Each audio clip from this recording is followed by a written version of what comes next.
बिस्मिल्लाहिर्रहमानिर्रहीम। अस्सलाम वालेकुम। कैसे हैं आप सब लोग? उम्मीद करता हूँ आप सब खैरियत से होंगे। तो आज किचन विद कासिम में मैं आपको बनाना बताऊंगा फ्रेंच टोस्ट। ठीक है, इजी सी रेसिपी है, सिंपल सी रेसिपी है, सभी को बनाना वैसे आते हैं, लेकिन मैं आपको अपने तरीके से बताऊंगा इसमें फ्लेवर कैसे लाया जाए, इसमें जो टेस्ट है वो उसका डबल कैसे किया जाए। तो चलते हैं। और उससे पहले मैं आपको याद दिला दूं कि आप हमारा चैनल किचन विद कासिम को सब्सक्राइब कर लें, हमारी वीडियोस को लाइक कीजिए और हमारे वीडियोस को शेयर भी कीजिए। ठीक है, तो चलते हैं अब रेसिपी की तरफ जल्दी से।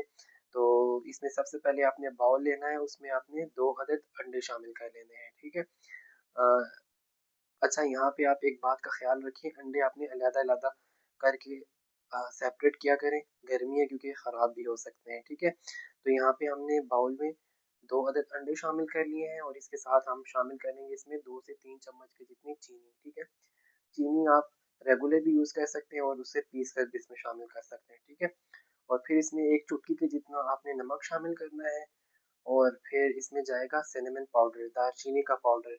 तो ये वही चीज़ है जिससे फ्रेंच टोस्ट का जो आपका फ्लेवर है वो बहुत इन्हेंस होगा और मज़े के आपको लगेंगे। ठीक है, तो ये लाजमी शामिल किया करें, दालचीनी हर घर में होती है। ठीक है, और यहाँ पे 5 से 6 टेबल स्पून के जितना मेरे पास दूध है, रेगुलर मिल्क, और वो आप इसमें शामिल कर देंगे और इन तमाम चीज़ों को फिर आपने अच्छे से बीट करना है। ठीक है, चीनी हमारे पास जो थी वो दानेदार है, तो फिर आपने थोड़ा सा इस स्टेज पे ज़्यादा बीट करना है। अगर आपकी चीनी पाउडर अगर आप यूज़ कर रहे हैं तो फिर बस थोड़ा सा ही आप बीट कीजिएगा। ठीक है, बस यहाँ पे इसको अच्छे से हमने मिक्स कर लिया है। अब हमने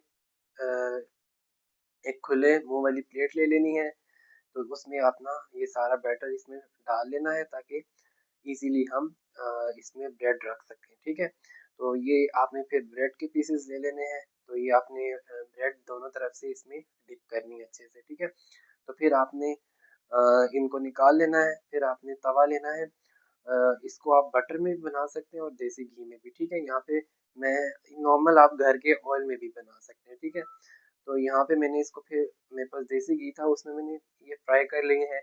तो ये 5 से 6 मिनट लगेंगे आपको, 3-3 मिनट दोनों साइड से।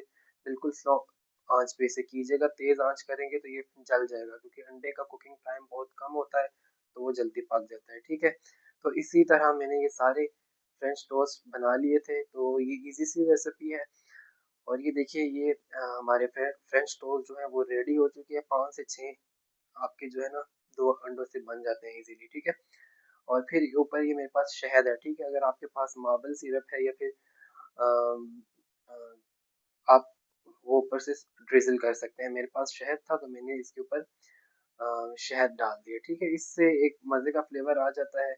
अगर शहद वगैरह नहीं है तो आप एज इट इज़ ये खा सकते हैं, बच्चों के लंच बॉक्स में आप उन्हें दे सकते हैं। ब्रेकफास्ट के लिए एक बेस्ट चीज़ है, सुबह नाश्ते के तौर पे भी आप ये खा सकते हैं। ठीक है, तो इजी सी रेसिपी है, बनाइएगा, ट्राई कीजिएगा और मुझे बताइएगा कि आपकी ये कैसे बने हैं। तो अब अगली वीडियो में आपसे मुलाकात होगी। कासिम को दुआओं में याद रखिएगा और नेक्स्ट किसी अच्छी सी वीडियो में अच्छी सी रेसिपी के साथ आपसे मुलाकात होगी। तब तक के लिए अल्लाह हाफिज़।